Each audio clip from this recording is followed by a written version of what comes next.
Potřebuješ pochopit, co je opravdová láska.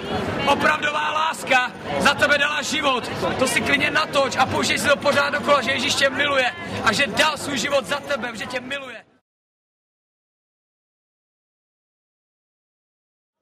Dostaneš pod strom, skvělej dárek, možná tě to nebere, to je jedno, každý to slaví jinak ty Vánoce. Já ti říkám, největší dárek, který jsi kdy dostal, ti dal Bůh, tvůj otec.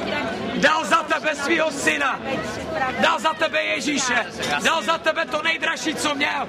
On mohl dát tuny zlata, víš, Bůh je bohatý. Bůh není kostel, Bůh není jehovista, tak jak mu člověk nedovolí, protože on to dal člověku. Ale ten největší dárek, víc než průsvitný zlato, který existuje tam, kde žije Bůh. Tam je průsvitný zlato. Já ti říkám, že on zemřel na kříži za tebe a za mě a vstal z mrtvých. V tom je moc, obrovská moc kříšení. Živej Boží syn, který dal svůj skutečný život překypuje.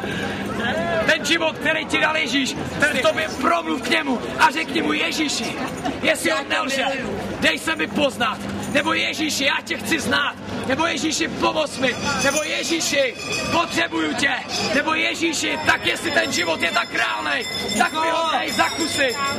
Řekni mu cokoliv, ale jenom mu řekni to, co máš v srdci. Řekni mu, co máš v srdci. Protože Ježíš má v srdci tebe a když ty promluvíš k němu, budeš tam mít Ježíše. Promluv k Ježíši a Ježíš promluví k tobě, protože on čeká na tvoje ústa, na tvoje srdce, až ty přijdeš k němu. Protože on nevtrhne do tvýho života. My jdeme o něm dál hrát. Bůh je láska a on tak miloval svět, že dal svého jedinýho syna. Dobře, poslouchejte, co vám tenhle člověk říká, protože to může být nejdůležitější, co se v životě rozvíjíte. Bůh je velký, Bůh je největší. Bůh je největší člověk v Evropě, i v Kazachstánu a dalších zemích. Líbila se vám Ksurovi, že se Ksurovi líbila, protože tohle Boží trest za to, že šukáte z gumava. Neposlouchejte je to největší trest. Pán není tady. Bůh je největší a když ho naštvete, tak vám udělá druhou díru do prdele. Takže si dejte pozor. Bůh je velký a všechny nás pomiluje. Čau, tohle je moje message. Zbytek vám řeknou tady kolegové. Čau. Skvělý, pane. Jo. Skvělý. Jestli to taky nebylo.